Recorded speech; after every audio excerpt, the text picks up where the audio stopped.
உங்ககிட்ட யாராவது இரண்டாவது உலகப் போர் எப்படி உண்டாச்சுன்னு கேட்டா கண்டிப்பா நீங்க எல்லாருமே கடுப்பாகி, அடா பாவி, இது கூடவா உனக்கு தெரியாது, ஹிட்லர் தாண்டா இரண்டாம் உலக போரை ஆரம்பிச்சது, ஜெர்மன் நாட்டை சேர்ந்த அவர் தான் தன்னுடைய ஆரிய இனம் இந்த உலகத்தையே ஆளணும்னு நினைச்சு இரண்டாம் உலக போரை ஆரம்பிச்சதே அவர் தான்னு பல பேர் கடுப்புல சொல்லுவீங்க.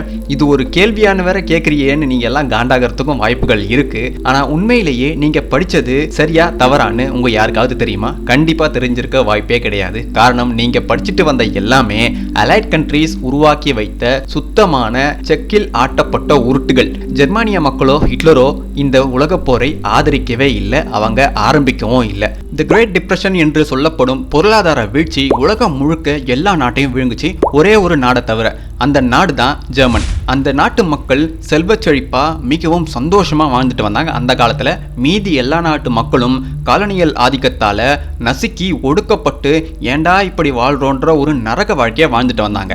இப்படி செல்வ செழிப்பா வாழ்ந்துட்டு வந்த மக்கள் இன்னொரு இன மக்களை கொண்டு இருப்பாங்கன்னு நீங்க நினைக்கிறீங்களா?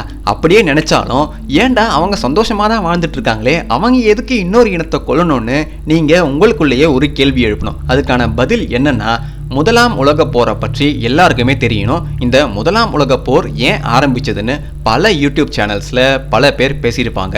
ஆனா அவங்க பேசின எல்லா விஷயமுமே சுத்தமான பொய். ஏன்னா அது அவங்களுக்கே தெரியல. அலைட் கண்ட்ரீஸ் எழுதி வைத்த புத்தகத்திலிருந்து படித்த எல்லாமே சுத்தமான பொய்கள் தான். உண்மையான ஜெர்மனுடைய வரலாறோ உண்மையான உலகப் போரின் வரலாறோ அவங்க இதுவரைக்கும் எந்த புத்தகத்திலையுமே எழுதல. அப்படி எழுதிய பல புத்தகங்களுக்கு ஐரோப்பா முழுக்க இவங்க தடை தான் போட்டிருக்காங்க.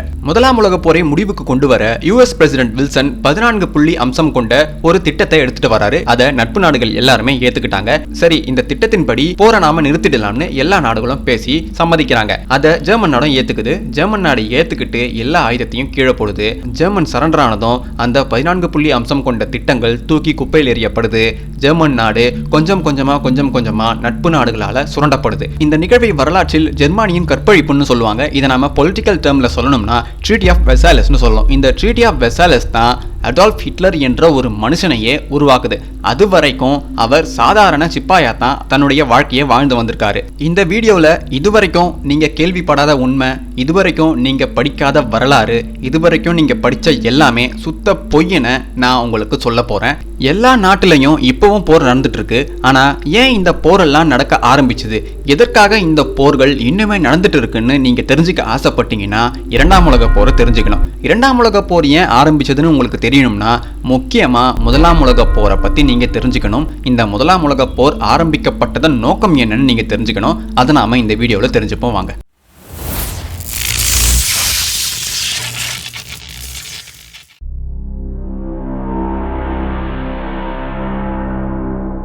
இந்த இரண்டாம் உலகப் போருக்கு ஒரு பெயர் இருக்கு. அந்த பெயர் தெரியாமலேயே பல பேர் இந்த உலகப் போர் வரலாற்றை பேசியிருக்காங்க. இந்த இரண்டாம் உலகப் போருக்கு அவங்க வச்ச பெயர் என்னன்னா தி குட் வார், அதாவது நல்ல போராம். ஏன் இந்த பெயர் எதுக்கு வச்சாங்கன்னா, ஜெர்மன், இத்தாலி, ஜப்பான் இந்த 3 நாடும் சேர்ந்து இந்த உலகத்தையே, இந்த உலக மக்களையே ஆட்டி படைக்க ஆசைப்பட்டாங்களாம். அதனால இவங்களை எதிர்த்து அலைட் கண்ட்ரிஸான பிரிட்டன், யுஎஸ், ரஷ்யா, பிரான்ஸ் போன்ற நாடுகள் இவங்களை எதிர்த்து சண்டை போட்டு மக்களை இவங்க பாதுகாத்துட்டாங்களாம். இது எப்பேற்பட்ட உருட்டுன்னு கொஞ்ச நேரம் நிதானமா நீங்க யோசிச்சு பாருங்க.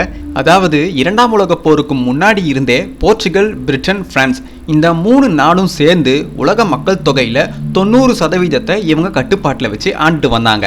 அப்படி இருக்கும்போது ஜப்பான், இத்தாலி அண்ட் ஜெர்மனி இந்த 3 நாடும் உலகத்தையே ஆட்டி படைக்க, உலக மக்களையே இவங்க ஆட்சி செய்ய ஆசைப்பட்டாங்களாம். அதனால இவங்க கொடுங்கோல் ஆட்சி முறையை கையில எடுத்து போரை உருவாக்கினாங்களாம். இது எப்பேற்பட்ட உருட்டுன்னு வரலாறு பேசுற ஒருத்தனுக்கு கூட ஏன் கேட்கணும்னு தோணவே இல்லைன்னு எனக்கு புரியவே இல்லை. ஆனா பகுத்தறிவா பேசுறதா நினைச்சிட்டு ஹிட்லர் தான் இந்த போரை ஆரம்பித்தார், ஹிட்லர் ஆரியர் என்ற வெறியோடு இந்த உலகத்தையே ஆட்டி படைக்க அவர் போரை ஆரம்பித்தார்னு பல பேர் ஊட்டிட்டு சுத்துறாங்க. இப்ப நான் சொன்ன இந்த ஒரு விஷயத்திலேயே இரண்டாம் உலக போர் எப்பேற்பட்ட உருட்டு கதைகளால் ஆரம்பிக்கப்பட்டதுன்னு உங்களுக்கு புரிஞ்சிருக்கும். அதாவது 90% மக்கள் தொகையை ஆண்டு வந்த இந்த 3 நாடுகளையும் 3 சிறிய நாடுகள் எதிர்த்து போரை ஆரம்பிச்சுதான் இவங்களும் அதை தடுக்க, மக்களை காப்பாற்ற இரண்டாம் உலக போர்ல இறங்கினாங்களாம். இதுக்கு மேலேயும் இந்த வீடியோவை பார்க்கணும்னு நினைக்கிறவங்க தயவு செய்து ஒரு விஷயத்தை புரிஞ்சுக்கோங்க. உங்களுக்கு ஏற்கனவே எல்லா விஷயமும் தெரியும், வரலாறு தெரியும், ஹிட்லர் தான் மிகப்பெரிய கொடுங்கோலன், ஹிட்லர் தான் இதை ஆரம்பிச்சதுன்னு நீங்க ஒரு நினைப்பில் இருந்தீங்கன்னா, எனக்குள்ள இருக்கிற ஹிட்லரை பற்றிய கருத்தை நீ மாற்றவே முடியாதுன்னு நினைச்சீங்கன்னா தயவு செய்து இது உங்களுக்கான வீடியோ கிடையாது. இந்த வீடியோவில் நான் சொல்ல போற கருத்துக்களை கேட்கக்கூடிய அளவுக்கு பக்குவமும் உங்களுக்கு கிடையாது, உண்மையை ஏற்றுக்கக்கூடிய மனதைரியமும் உங்களுக்கு கிடையாது. அதனால இப்பவே ஓடி போயிடுங்க, அதுதான் உங்களுக்கு நல்லது.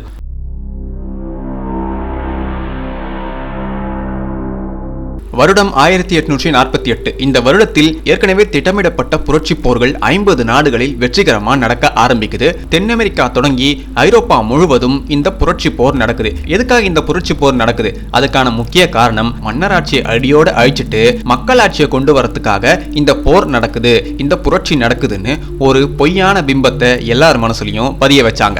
இந்த புரட்சியை முன்னால் இருந்து நடத்தியது சிகப்பு அரக்கர்கள், அதாவது காம்யூனிஸ்ட். இந்த காம்யூனிஸ்ட பின்னாடி இருந்து இயக்கியது ராட்சைல்ட் ஃபேமிலி. இந்த ராட்சைல்ட் ஃபேமிலி ஏற்கனவே சுதந்திரமாக செல்வச் செழிப்பாக மன்னராட்சியில் வாழ்ந்து வந்த மக்களை நாங்க உங்களுக்கு சுதந்திரம் தரோம், மன்னர்கள் உங்களை இப்படி அடிமைப்படுத்துறாங்கன்னு ஒரு பொய்யை உருவாக்கி உள்ளுக்குள்ளேயே சண்டையை மூட்டி இப்படி ஒரு புரட்சி போரை பண்ணி அதன் மூலமா இவங்களுக்கு சாதகமான மக்களாட்சி அரசாங்கத்தை, அதாவது கைப்பாவை அரசாங்கத்தை அவங்க அதுல நிறுவனாங்க. அதுல வெற்றியும் அடைஞ்சாங்க.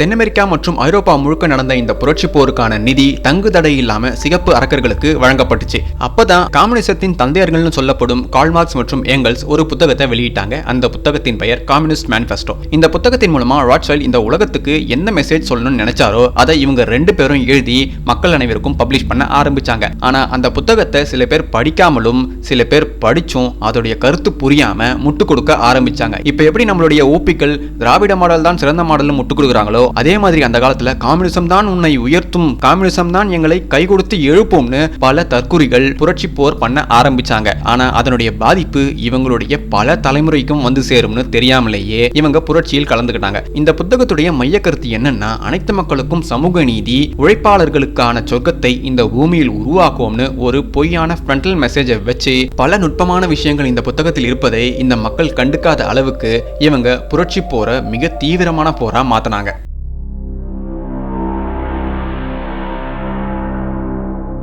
1848ஆம் ஆண்டு கம்யூனிஸ்ட் மேனிஃபெஸ்டோ புத்தகம் வெளிவருது. 1851ஆம் ஆண்டு யூதர்களுக்கு மிகப்பெரிய சாதகமான ஒரு சம்பவம் நிகழுது. இந்த உலகத்திலேயே முதல் நியூஸ் ஏஜென்சியை பால் ராய்ட்டர் என்ற யூதர் நிறுவுறாரு. இந்த ராய்ட்டர் நியூஸ் ஏஜென்சி 90 நாடுகளிலும் 200 நகரங்களிலும் 20 மொழிகளிலும் வெளியிடப்பட்டுச்சு. புதுசா ஏதாவது பார்த்தா நமக்கு அதை கத்துக்கணும், அது என்னன்னு தெரிஞ்சுக்கணும்னு ஆர்வம் இருக்கும் இல்லையா? அதே மாதிரி முதலில் இந்த நியூஸ் ஏஜென்சி மூலமா வரக்கூடிய செய்திகளை படித்த மக்கள் தாங்களும் மேன்மக்கள்னு காட்டிக்க இதுல வர எல்லாத்தையும் பகிர்ந்துக்க ஆரம்பிச்சாங்க. இதுல வர எல்லா நியூஸையும் தெரிஞ்சுக்க ஆரம்பிச்சாங்க. இப்படியே ராய்ட்டர் நியூஸ் ஏஜென்சி மக்களுடைய மனசுல பல விஷயங்களை பதிக்க ஆரம்பிச்சாங்க.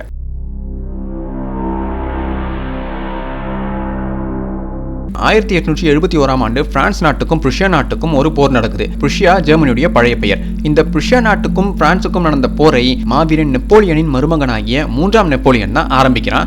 ஆரம்பிச்ச அவனை படுக்க போட்டு அடிச்சு அனுப்புறது புருஷியா நாட்டின் மன்னனாகிய கிங் வில்ஹெல்ம் I. தோத்த நெப்போலியன் அவனுடைய நாட்டுக்கே போயிடுறான். ஜெயிச்ச புருஷியா நாட்டின் மன்னனாகிய கிங் வில்ஹெல்ம் சிதறி கிடந்த சிறிய நாடுகளை எல்லாம் தன்னுடைய புருஷியா நாட்டுக்குள்ள இணைச்சிக்கிறாரு. அது மட்டும் இல்லாம தன்னார்வமாக பல சின்ன நாடுகள் புருஷியாவோட இணைஞ்சிக்க முனைப்பு காட்டுறாங்க. இவர் அவங்களையும் இணைச்சிக்கிறாரு. போரில் தோற்ற பிரான்ஸ் நாடு பொருளாதார ரீதியாக மிகப்பெரிய வீழ்ச்சி அடைஞ்சதால அப்ப ராட்சைல்ட் தன்னுடைய பணத்தின் மூலமா தி தேர்ட் ரிபப்ளிக் என்ற டெமோக்ராட்டிக் ரூலை அங்க உருவாக்குறாரு.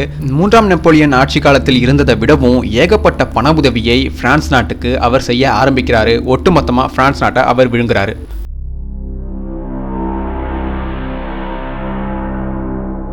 ஐரோப்பாவின் ஒரு பக்கம் கிங் வில்ஹெல்ம் I தன்னுடைய புருஷியா நாட்டை உலகத்திலேயே மிகப்பெரிய வல்லரசு நாடாகவும் மிக உயர்ந்த இராணுவத்தை வைத்திருக்கும் நாடாகவும் மாத்துறாரு. ஐரோப்பால அந்த காலத்துல பொருளாதாரத்தில் உயர்ந்த நாடுனா அது புருஷியா தான். இன்னொரு பக்கம் இதை பார்த்துட்டே இருந்த யூதர்களுக்கு புருஷியா நாட்டுடைய வளர்ச்சியை நாம எப்படியாவது தடுத்தே ஆகணும், இல்லைன்னா புருஷியா நாடு நம்ம தலை மேல ஏறி உக்காந்துரும், எப்படியாவது புருஷியா நாட்டை நம்மளுடைய கைக்குள் கொண்டு வரணும்னு இவங்க திட்டம் போட ஆரம்பிக்கிறாங்க இங்கிலாந்துல இருந்து. அப்ப ராட்சைல்டுடைய பிரதிநிதியாகவும் வருங்கால பிரிட்டிஷின் பிரதமராகவும் ஆகவிருக்கும் பெஞ்சமின் டிஸ்ரேலி ஜெர்மனிக்கும் ரஷ்யாவுக்கும் எதிராக மிகப்பெரிய ஒரு சதி திட்டம் தீட்டுறாரு.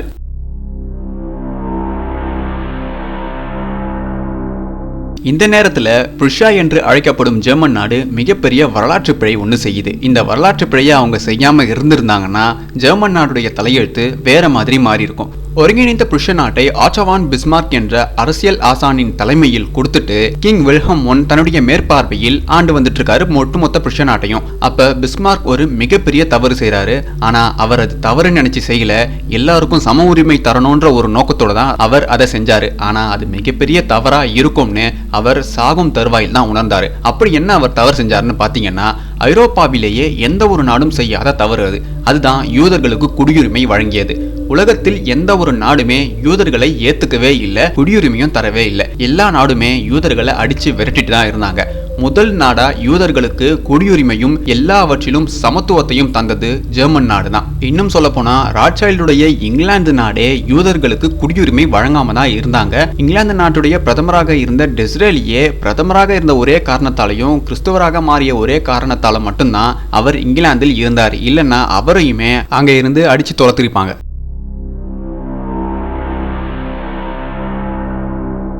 கிங் வில்ஹம் I மற்றும் சான்சலர் பிஸ்மார்க் இவங்க ரெண்டு பேரும் ஐரோப்பாவின் அமைதியின் சின்னமாகவே ஐரோப்பா மக்களின் இடையில் வாழ்ந்து வந்தாங்க. ஏன்னா அந்த அளவுக்கு இவங்களுடைய பெயரும் புகழும் மிகப்பெரியதாகவும் மிக உயர்ந்ததாகவும் இருந்தது அந்த காலத்துல. இவங்க ரெண்டு பேர் தான் புருஷாவுடைய பொருளாதார வளர்ச்சிக்கும் இராணுவ வளர்ச்சிக்கும் மிக முக்கியமான பங்கும், அங்கு எந்த ஒரு அசம்பாவிதமும் எந்த ஒரு போரும் உள்நாட்டு சதியும் நடக்காம பாத்துக்கிறதுல இவங்க ரெண்டு பேரும் மிகப்பெரிய மிக உயர்ந்த மிக திறமையான அரசியல்வாதிகளாக இருந்து வந்தாங்க. இவங்க ரெண்டு பேரும் இவங்களுடைய தலைமையில் எல்லா மக்களும் நிம்மதியா வாழ்ந்துட்டு வந்தாங்க. இவங்க ரெண்டு பேரையும் எப்படியாவது போட்டு தள்ளியே ஆகணும்னு யூதர்கள் திட்டம் போடுறாங்க. அப்படி இவங்க ரெண்டு பேரையும் கொன்னாதான் புருஷ நாடு யூதர்களுடைய கைக்கு வரும். ஏன்னா இவங்க ரெண்டு பேருக்கு அடுத்து இவங்க அளவுக்கு திறமையானவர்கள் அந்த நாட்டுல கிடையவே கிடையாது. அப்படி யாரா வந்தாலும் அவங்களையும் கொன்னுடலாம்னு இவங்க திட்டம் போடுறாங்க. அதுக்கேத்த மாதிரி 1866ஆம் ஆண்டு புருஷ நாட்டின் பிரதமராக பிஸ்மார்க் இருந்தாரு. அப்ப அவரை நோக்கி முதல் கொலை முயற்சி நடத்தப்படுது. அந்த கொலை முயற்சியை செய்தது யூத சிகப்பு அரக்கன். அவனுடைய பெயர் ஃப்ரெட்ரிக் கோஹன். இவன் தான் முதல் முறையா அவரை கொல்ல முயற்சி பண்றான். ஆனா மயிரிழையில அவர் தப்பிச்சிடுறாரு, எந்தவித காயமும் இல்லாம. அடுத்து 1874ஆம் ஆண்டு இரண்டாவது கொலை முயற்சி நடக்குது பிஸ்மார்க்கை கொல்ல. அப்பவும் இவரை கொல்ல வந்தது யூத சிகப்பு அரக்கன். அவனுடைய பெயர் எடார்ட் கல்மன். அவன் இவருடைய தலையில சுடுறதுக்கு பதிலா இவருடைய இடது தோள் பட்டையில சுட்டுடுறான். அதனால இவர் இரண்டாவது கொலை முயற்சியிலிருந்தும் தப்பிச்சிடுறாரு.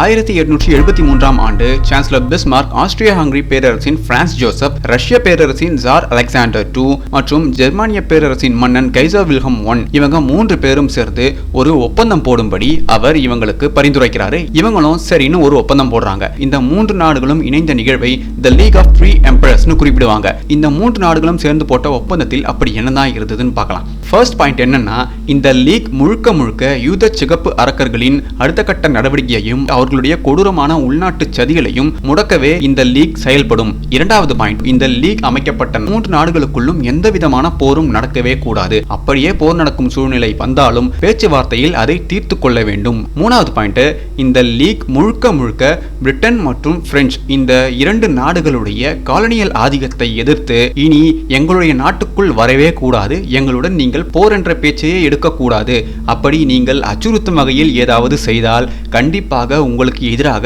இந்த மூன்று நாடுகளும் சேர்ந்து போர் செய்யும்னு இது மூணாவது பாயிண்ட்ல குறிப்பிட்டிருந்தாங்க. இந்த மூன்று நாடுகள் இணைந்த ஒப்பந்த செய்தி உலகம் முழுக்க பரவியதும் யூதர்களுக்கு இது ஒரு மிகப்பெரிய இடியாக அவங்களுடைய தலையில விழுந்துச்சு. ஏன்னா இந்த மூன்று நாடுகளுடைய பொருளாதாரம், ராணுவம் இது மட்டுமே பிரெஞ்சுக்காரர்களையும் பிரிட்டிஷ்காரர்களையும் அடிச்சு விரட்ட போதுமானதுன்னு இவங்க பயப்பட ஆரம்பிச்சாங்க. இந்த மூன்று நாடுகளும் ஒன்னா இருந்தா புதிய உலக ஒழுங்க கண்டிப்பா எடுத்துட்டு வர முடியாது, இவங்களுடைய நாட்டை நம்ம கைப்பற்றவும் முடியாது. எப்படியாவது இந்த மூன்று நாடுகளையும் பிரிச்சே ஆகணும், ஒன்னோட ஒன்னு மோதவிட்டே ஆகணும்னு மறுபடியும் ஒரு திட்டத்தை தீட்டுறாங்க.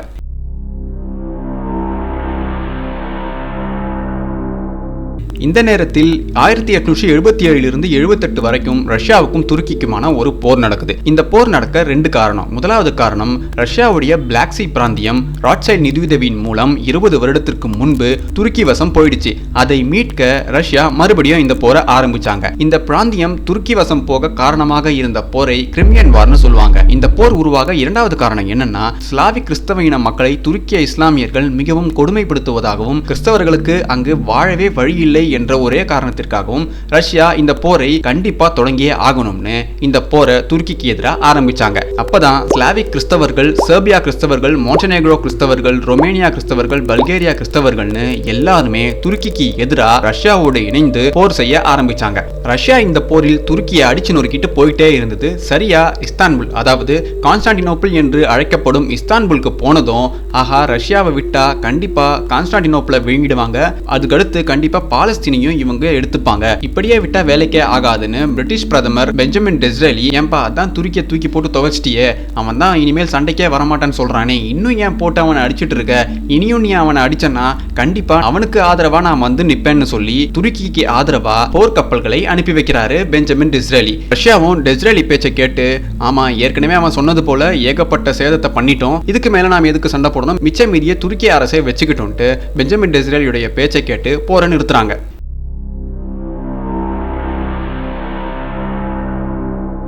ஏற்கனவே புருஷ நாட்டின் சான்சலராக இருக்கக்கூடிய பிஸ்மார்க்கை 2 முறை கொலை செய்ய முயற்சி செய்து அந்த 2 முறையும் தோல்வியுற்றாங்கன்னு நான் உங்களுக்கு முன்னாடியே சொல்லியிருந்தேன். அதே போல புருஷ நாட்டின் மன்னனாகிய கைசர் வில்ஹெல்ம் I 2 முறை கொலை செய்ய திட்டம் போட்டு 2 முறையும் இவங்க தோல்வி அடைஞ்சாங்க. கொலை செய்ய முயற்சி செய்தது யாருன்னா யூத சிகப்பு அரக்கர்கள். அதே சிகப்பு அரக்கர்கள் தான், வேற யாருமே இப்பேற்பட்ட காரியத்தை செய்யவே மாட்டாங்க. அமைதியான நாட்டில் அமைதியா வாழணும் தான் நினைப்பாங்களே தவிர அந்த அமைதியை சீர்குலைக்கும் வேலையை சிகப்பு அரக்கர்களை தவிர வேற யாரும் செய்யவே மாட்டாங்க. இந்த கொலை முயற்சி எப்ப நடக்குதுன்னு பாத்தீங்கன்னா சரியா பன்னாட்டு மாநாடு பெர்லின்ல நடக்க 2 நாள் இருக்கு. அந்த 2 நாளுக்கு முன்னாடி இவங்க திட்டமிடுறாங்க கைசர் வில்ஹெல்மை கொல்ல. மன்னர் கைசர் வில்ஹெல்ம் தன்னுடைய மகளை கூட்டிக்கிட்டு கேரேஜ்ல போயிட்டு இருக்காரு. அப்ப சிகப்பு அரக்கன் இமில் மேக்ஸ் ஹோடல் என்பவன் அவரை நோக்கி சொல்றான். நல்ல வேலையா இவங்க 2 பேர் மேலேயும் அந்த குண்டு படாம தப்பிச்சிடுறாங்க. உடனே ஹோட்டலை பிடிச்சிடறாங்க. பிடிச்சு ஆகஸ்ட் மாசம் அவனை கொன்னுடுறாங்க. அடுத்த 3 வாரம் கழிச்சு இன்னொரு சிகப்பு அரக்கன் கால் நோப்லிங் என்ற பெயர் கொண்டவன் இவரை நோக்கி மறுபடியும் துப்பாக்கியால சொல்றான். 82 வயதான கைசர் வில்ஹெல்ம் சிறு காயத்தோட தப்பிச்சிடுறாரு. அவரை கொல்ல முயற்சி செய்த கொலைகாரன் நோப்லிங் தன்னைத்தானே சுட்டுக்கிறான். அதனால் உண்டான காயத்தால் 3 மாசம் கழிச்சு அவன் இறந்து போறான். இந்த நிகழ்வின் மூலம் கிறிஸ்தவர்களுக்கு எதிராகவும் இந்த லீக் ஆஃப் எம்பரர்ஸ் மன்னர்களுக்கு எதிராகவும் ரகசிய போரை யூதர்கள் ஆரம்பிச்சிட்டாங்க. பொறுமையா இந்த போர் சூடுபிடிக்க ஆரம்பிக்குது.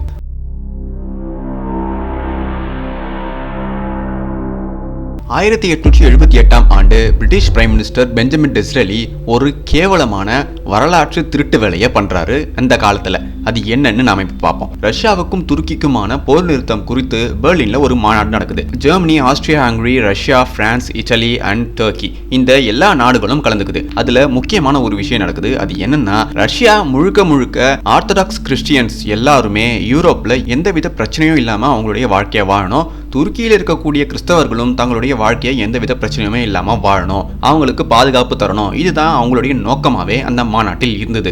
ஆனா பிரிட்டனுக்கும் யூதர்களுக்கும் ரஷ்யாவை போன்ற வெளிப்படையான திட்டம் எதுவுமே கிடையாது. அவங்களுடைய உள்நோக்கம் என்னன்னா துருக்கிக்கு சாதகமா பேசி பாலஸ்தீனை தங்களுடைய வசப்படுத்திக்கணும். அதுதான் முக்கியமான குறிக்கோளா இருந்தது. ஆனா அங்க இருந்த எந்த ஒரு நாட்டுக்குமே இந்த குறிக்கோள் அப்ப தெரியவே இல்லை. இந்த காங்கிரஸ் மாநாடு நடக்கிறதுக்கு முன்னாடி டிஸ்ரேலி ரஷ்யாவுக்கு எதிராக துருக்கிக்கு ஆதரவா ஒரு ஒப்பந்தம் போடுறாரு. அது என்னன்னா சைப்ரஸ் தீவை பிரிட்டனே வச்சுக்கிட்டோம், அப்பதான் அது நமக்கு சாதகமா இருக்கும். ஏன்னா ரஷ்யா அவங்க பேச்சை கேட்கலன்னா பிரிட்டன் ரஷ்யாவுக்கு எதிராக போரை தொடுக்கும்னு நாம அவங்கள பயமுறுத்தலாம்னு யாரு டிஸ்ரேலி துருக்கி கிட்ட சொல்றாரு. தோத்த துருக்கி ஜெயிச்ச ரஷ்யாவுக்கு ஆர்டர் போடுறதுக்கு இந்த டிஸ்ரேலி வேலையை பார்த்துறாரு இந்த காங்கிரஸ் மாநாட்டுக்கு முன்னாடியே. அடுத்து இன்னொரு திருட்டு வேலையை பண்றாரு. அது என்னன்னா 3 லீக்ஸ் ஆஃப் எம்பையர் இருக்கக்கூடிய ஆஸ்திரியா ஹங்கரி நாட்டோட ஒரு ஒப்பந்தம் போடுறாரு. ஸ்லாவிக் பாரம்பரிய கிறிஸ்தவர்களும் போஸ்னியாவில் இருக்கும் செர்பிய கிறிஸ்தவர்களும் ஆஸ்திரியா ஹங்கேரி தலைமையிலான ஆட்சியில் தான் இருக்க வேண்டும், ரஷ்யாவுடன் அது இருக்கக்கூடாதுன்னு சொல்றாங்க. இன்னும் சொல்ல போனா ரஷ்யாவும் ஸ்லாவிக் கிறிஸ்தவர்களும் அவர்களுடைய கூட்டு நண்பர்களும் தான் துருக்கிக்கு எதிரான போரை ஆரம்பிச்சு துருக்கிக்கு எதிராக ஜெயிச்சாங்க. ஆனா அவங்கள நீங்க ரஷ்யாவோடு சேரக்கூடாது, நீங்க ஆஸ்ட்ரோ ஹங்கேரியன் ரூல்ல தான் சேரணும்னு ஒரு ஒப்பந்தம் போட்டுடுறாங்க. இந்த ஒப்பந்தம் மூலமா ஸ்லாவிக் கிறிஸ்தவர்களுக்கும் போஸ்னியாவில் இருக்கும் செர்பிய கிறிஸ்தவர்களுக்கும் மிகப்பெரிய மனக்கசப்பு ஏற்படுது ஆஸ்ட்ரோ ஹங்கரி மேல. இதனால தி லீக் ஆஃப் 3 எம்பரர்ஸ்ல இருக்கக்கூடிய ரஷ்யாவுக்கும் ஆஸ்திரியா ஹங்கரி நாட்டுக்கும் முதலா ஒரு மனக்கசப்பு ஏற்படுது.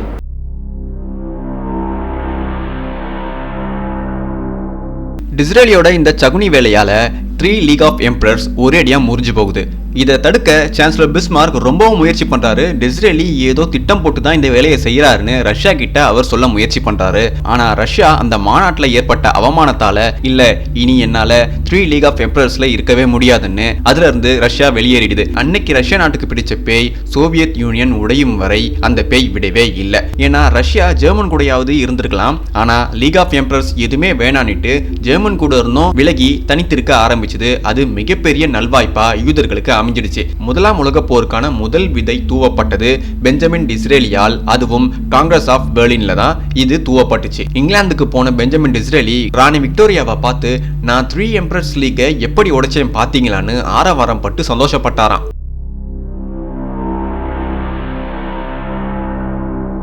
முதலாம் உலக போர் ஏன் உருவாச்சுன்னு பல பேருக்கும் தெரியாம அவங்க வரலாறு பேசி யூடியூப்ல வீடியோ போட்டுட்டு இருக்காங்க. வரலாற்று ஆய்வாளர்களும் பல பேர் புத்தகம் எழுதி வெளியிட்டு இருக்காங்க. அதுதான் மிகப்பெரிய நகைச்சுவையே. முதலாம் உலக போர் ஆரம்பிக்க முக்கிய காரணம் இப்ப நாம பார்க்க போறோம். 1882ஆம் ஆண்டு ஆங்கிலோ எஜிப்சியன் வார் நடந்தது. இந்த போருக்கு முக்கிய காரணம் என்னன்னா யூதர்களுடைய கனவு புனித நிலமான பாலஸ்தீனை எடுத்துக்கத்தான் இந்த போர் நடத்தப்பட்டது. முதலாம் உலக போர் நடக்க முக்கிய காரணமும் பாலஸ்தீன் நாடு உருவாகவும் அந்த பாலஸ்தீன் யூதர்களுடைய கட்டுக்குள் வரவுமே இந்த முதலாம் உலக போர் நடத்தப்பட்டுச்சு. அதுக்காகத்தான் இவங்க எல்லா நாடுகளையும் வச்சு காய் நகர்த்தி கடைசியா அவங்களுடைய திட்டமான இந்த பாலஸ்தீனை அவங்க அபகரிச்சாங்க. அது எப்படின்னு நாம பார்ப்போம். ரஷ்யாவுக்கும் துருக்கிக்கும் இடையே நடந்த போரில் எங்க ரஷ்யா தங்களுடைய புனித நிலமான பாலஸ்தீனையும் அபகரிச்சிருமோன்னு பயந்து இந்த 2 நாடுகளுக்கும் நடந்த பிரச்சனையில் ஊடுருவி ரஷ்யாவை தயவு செய்து இனிமேல் துருக்கியோட சண்டை போடாதீங்க, இதுவே உங்களுக்கு போதும்னு ஏற்கனவே அவங்க ஜெயிச்ச சில நிலங்களை மட்டும் ரஷ்யாவுக்கு கொடுத்து இந்த போரில் இருந்து ரஷ்யாவை எப்படியோ திட்டம் போட்டு விலக்கி விட்டுடுறாங்க. அதுக்கப்புறம் யூதர்களுடைய காட்டில் மழை தான். ஏன்னா ரஷ்யா தான் துருக்கியில் எல்லாரையும் போட்டு பொழந்துட்டு இருந்தாங்க. இப்ப ரஷ்யாவே தனித்து விட்டாச்சு, இனி நம்மளுடைய திட்டத்தை நிறைவேற்ற யாருமே தடை கிடையாதுன்னு பாலஸ்தீன் திட்டத்தை நோக்கி அடுத்த அடி எடுத்து வைக்கிறாங்க. அப்பதான் 1869ஆம் ஆண்டு பிரெஞ்சு மற்றும் பிரிட்டன் இந்த 2 நாடுகளும் சேர்ந்து சூயஸ் கேனலை ஓபன் பண்றாங்க. இந்த சூயஸ் கேனல் மெடிட்டரேனியன் மற்றும் ரெட் சீக்கு இடையே மிகப்பெரிய நீர்வழி பாதைக்காக பயன்படுத்தப்படும் ஒரு கால்வாய். இதனுடைய பெரும்பான்மை ஷேர்ஸ் ராட்சைல்ட் ஃபேமிலி கிட்ட இருக்கும்படி பெஞ்சமின் டிஸ்ரேலி அவங்களுக்கு ஒரு யோசனையை சொல்றாரு. ராட்சைல்ட் ஃபேமிலியும் 80% ஷேர்ஸை அவங்க வச்சுக்கிறாங்க. 1882ஆம் ஆண்டு இந்த சூயஸ் கேனல் இருக்கக்கூடிய ஹோஸ்ட் நேஷனான எகிப்தை தங்களுடைய காலனியல் ஆதிக்கத்துக்கு கீழே கொண்டு வராங்க பிரிட்டன். இவங்க எகிப்து நாட்டை எப்படி காலனியல் ஆதிக்கத்துக்குள்ள கொண்டு வந்தாங்கன்னா எகிப்து நாட்டில் தான் சூயஸ் கால்வாய் இருக்கு. அதனால எகிப்திய நாட்டு மக்களிடமிருந்து சூயஸ் கால்வாயை பாதுகாத்தே ஆகணும், இது உலக மக்களின் பொருளாதாரத்திற்கான முக்கிய வழித்தடமாக இருக்கிறது அப்படின்னு ஒரு ரீசனை சொல்லி இவங்க அலெக்சாண்ட்ரியால குண்டு போட்டு கைரோவில் ஊடுருவறாங்க. அப்படியே எகிப்து பிரிட்டனுடைய காலனியல் ஆதிக்கத்துக்குள்ள வருது. இந்த போரை ஆங்கிலோ எஜிப்சியன் வார்னு சொல்லுவாங்க. இந்த போருக்கு பிறகு பாலஸ்தீன் ஒட்டுமொத்தமா யூத குடும்பத்தின் கைகளில் வந்து சேருது.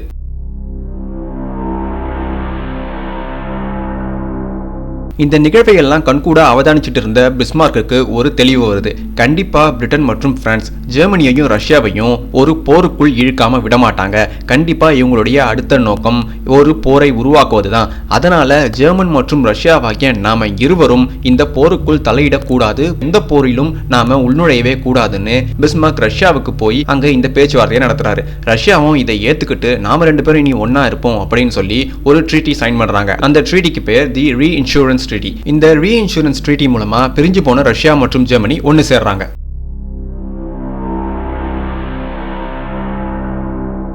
புதிய உலக ஒழுங்கை உருவாக்க தேவையான எல்லாவற்றையும் யூதர்கள் பண்ணி வச்சிருந்தாங்க. அப்படி இருந்தும் பிஸ்மார்க்கும் ரஷ்யாவும் இணைந்து அவங்களுக்கு ஒரு முட்டுக்கட்டை போட்டுட்டே இருந்தாங்க. சரியா ஏப்ரல் 20, 1889ஆம் ஆண்டு கிளாரா ஹிட்லர் மற்றும் அலாய்ஸ் ஹிட்லருக்கு பேபி ஹிட்லர் பிறக்கிறாரு. இவர் பிறக்கிறதுக்கு முன்னாடியே ஜெர்மனுடைய தலையெழுத்து ஒட்டுமொத்தமா மாறிடுச்சு. அதை மாற்றிட்டு தான் இவர் பிறந்திருக்கார் போல. ஏன்னா இவர் பிறக்கிறதுக்கு 1 வருஷத்துக்கு முன்னாடியே ஒரு முக்கியமான நிகழ்வு நடக்குது ஜெர்மன் நாட்டுடைய வரலாற்றுல. அது என்னன்னு நாம அடுத்த வீடியோல பார்க்கலாம்.